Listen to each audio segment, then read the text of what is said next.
High everyone, welcome back to my channel Bengali housewife Sangeeta চ্যানেলে তোমাদের সবাইকে অনেক অনেক স্বাগত জানাই। আজ আমরা যাচ্ছি পুরুলিয়ার অযোধ্যা পাহাড়, আর তার সাথে খুবই ভাইরাল হয়েছে যেটা মিনি পেহেলগাঁও বলছে। পুরুলিয়ারই অযোধ্যা পাহাড়ের পাশেই একটি জায়গা আছে, তো সেখানেই অনেকটা সেখানের ভিউ মিনি পেহেলগাঁওয়ের মতো, মানে মিনি পেহেলগাঁও নয়, পেহেলগাঁওয়ের মতোই কিছুটা। তো সেটাকেই নাম দেওয়া হয়েছে মিনি পেহেলগাঁও। তো সেটাও তোমাদের সাথে আমি শেয়ার করব এই ভিডিওর মাধ্যমে। ভিডিওটা প্লিজ লাস্ট পর্যন্ত দেখবে বিনা স্কিপ করে, কারণ এটা খুব ভাইরাল হয়েছে। তো তোমাদেরকেও যারা যারা এখনও এই লোকেশনটা দেখোনি, জানো না, তারাও দেখে নেবে। আর কতটা সিমিলার পেহেলগাঁওয়ের সাথে যারা মানে গেছে, যারা যায়নি তারা হয়তো অতটা বুঝতে পারবে না, কিন্তু যারা গেছে তারা কতটা সেই পেহেলগাঁওয়ের মতোই অনুভব করছে এই জায়গাটাকে, তারা প্লিজ কমেন্ট করে আমাকে জানাবে। আর খুবই সুন্দর গ্রিন, মানে সবুজ সবুজ রাস্তা দিয়ে আমরা অযোধ্যা পাহাড়ের উদ্দেশ্যে বেরিয়েছি। এর আগেও আমি গেছি, যেহেতু পুরুলিয়া আমার হোম টাউন, সেখানেই আমার জন্ম, সেখানেই পড়াশোনা, সেখানেই বড় হয়ে ওঠা, কিন্তু তবুও নিজের জায়গা হলেও আমার সেরকমভাবে অযোধ্যা পাহাড় যাওয়া হয়নি। মানে বারবার বাইরের থেকে অনেক ট্যুরিস্টরা এসে নিয়ে এখানে ঘুরে যায়, কিন্তু আমি এখানে থাকা সত্ত্বেও অযোধ্যা পাহাড় সেরকম যেতে পারিনি। 2-3 বার গেছি, খুব বেশি নয়। আর এই আমি আরেকবার যাচ্ছি, তো আমি তোমাদের সাথে তাই শেয়ার করেছি। আর এটা হচ্ছে পুরো অযোধ্যা পাহাড়ের যে রেঞ্জটা, সেটা মানে অনেকটাই এলাকা জুড়ে আছে। তো সেটাই আমি ভিডিওর মাধ্যমে যতটা পেরেছি তোমাদের সাথে শেয়ার করেছি। যারা এখনও অযোধ্যা পাহাড় ঘুরতে আসোনি, চলে আসতে পারো। খুবই সুন্দর নিরিবিলি একটা পরিবেশ, খুবই ভালো লাগবে। তো প্লিজ ভিডিওটা লাস্ট পর্যন্ত দেখো।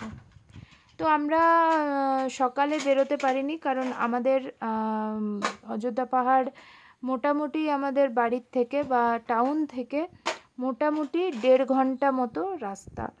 তো আমরা কারে গেছিলাম, তো 1.5 ঘন্টা মতো লেগেছিল। আর আমরা একটু ব্রেক নিয়ে নিয়ে গেছিলাম, তাই একটু টাইমটা বেশি লেগেছিল। তো আর খুব সুন্দর ওয়েদারটাও ছিল, মেঘলা মেঘলা আকাশ ছিল, খুব সুন্দর ওয়েদার ছিল, ঠান্ডা ঠান্ডা ওয়েদার। তো খুব ভাল লাগছিল।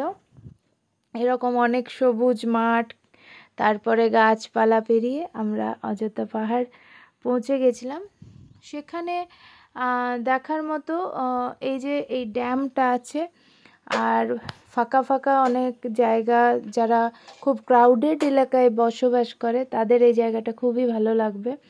তো এইরকম এই ড্যামটা আছে, কিন্তু এখানে প্রচুর মানে জল, তো এখানে নামা বারণ আছে। অনেক ট্যুরিস্টরা এখানে আসে, শুধু ট্যুরিস্টরা নয়, এখানে আশেপাশে পুরুলিয়ার আশেপাশে জায়গা থেকেও ঘুরতে আসে। তো আমরা রবিবার দিন বেরিয়েছিলাম, তো মোটামুটি ভিড় ছিল, অনেক জায়গা থেকে অনেক লোক এসেছিল। আর আমি একটু ফটোও নিজের তুলে নিয়েছিলাম, অনেক দিন সেরকমভাবে কোথাও বেরোইনি, তাই আমি একটু নিজের ভিডিও করে নিচ্ছিলাম। আর ভাবলাম যে এরকম ভিডিও তোমাদের সাথে শেয়ার করিনি, তো একটু শেয়ার করি তোমাদের সাথে। তো দেখো এরকম একটা ব্রিজের মতো আছে। আর আমরা তারপরে কিছুক্ষণ ওখানে থেকে আমরা কিন্তু বেরিয়ে গেছিলাম, যেটা খুব ভাইরাল হয়েছে মিনি পেহেলগাঁও, তো সেখানের উদ্দেশ্যে।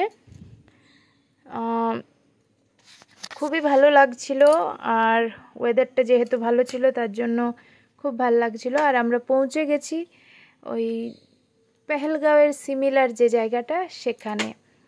তো অনেকে মাঠাবুরু বলছিল এই জায়গাটার নাম, কিন্তু আমি ঠিক জানি না জায়গাটার নাম কি, আমার এই মুহূর্তে মনে আসছে না।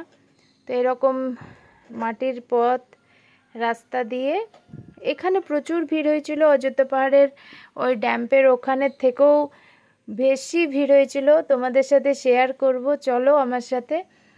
আর মানে এত ভিড় আমি ভাবতে পারিনি যে এই জায়গাটা দেখার জন্য এত ভিড় হবে। আর দেখতে পাচ্ছ খুব সুন্দর চারিপাশটা পাহাড়ে ঘেরা, আর গাছপালায় ভর্তি। আর কিছুটা পথ এরকম হাঁটা পথে ভেতরে যেতে হবে। গাড়ি কিন্তু সেরকমভাবে ভেতরে নিয়ে যাওয়া যাবে না। যারাই আসবে তারা কিন্তু গাড়ি তাদেরকে বাইরেই রাখতে হবে, আর কিছুটা পথ কিন্তু হাঁটতে হবে।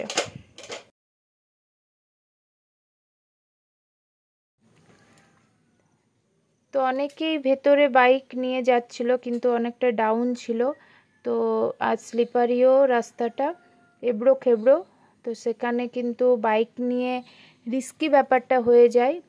তো আমি বলবো যারাই আসবে এখানে ঘুরতে, তো বাইকটা একটু বাইরে সাইডেই রেখে দেবে, আর তারপরে ভেতরে এই যে মিনি পেহেলগাঁও সেটা দেখতে যাবে।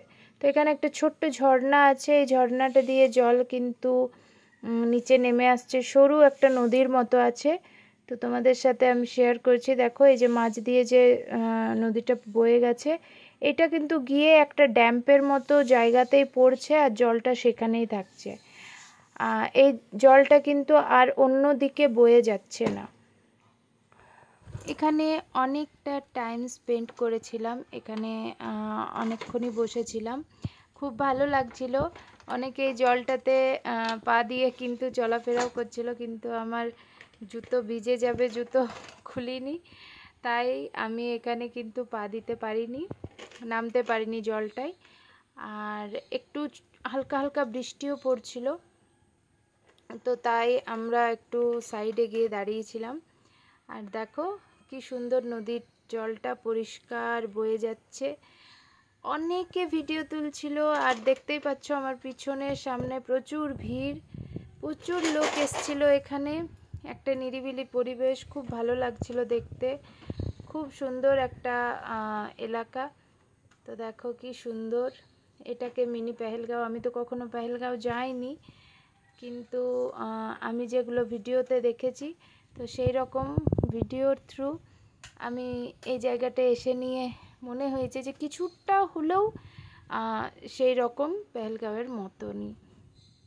তো দেখতে থাকো ভিডিওটা আমার সাথে, আর তোমরা প্লিজ কমেন্ট করে আমাকে জানিও তোমার কীরকম লাগলো আমার ভিডিওটা। তো সেখানে অনেকটা টাইম কাটিয়ে আমরা বেরিয়ে গেছিলাম বাড়ির উদ্দেশ্যে। আর তারপরে আমরা বেরোতে বেরোতে বিকেলই ছিল, সন্ধে হয়নি, কিন্তু আমরা একটু আস্তে আস্তেই যাচ্ছিলাম। তো আমরা ভাবলাম যে যাওয়ার পর একটু চা টা কিছু খাই, তাই আমরা কিছুক্ষণ একটু ভিডিও করছিলাম। আর ভিডিও করতে করতে আমরা এক জায়গায় দাঁড়িয়েছিলাম, তখন সন্ধে হয়ে গেছিলো, সেখানে আমরা চা টা কিছু খেতেই দাঁড়ালাম। তো পেঁয়াজ পকোড়ি, চা নিয়েছিলাম, বেবিকর্ন নিয়েছিলাম, আর আইসক্রিমও খেয়েছিলাম। তো আমাদের সন্ধ্যেটা ভালোই কেটেছিল। প্লিজ আমার চ্যানেলটা সাবস্ক্রাইব করে দিও যদি ভিডিওটা ভালো লাগে। আবার দেখা হবে নেক্সট ভিডিও নিয়ে। Thank you so much.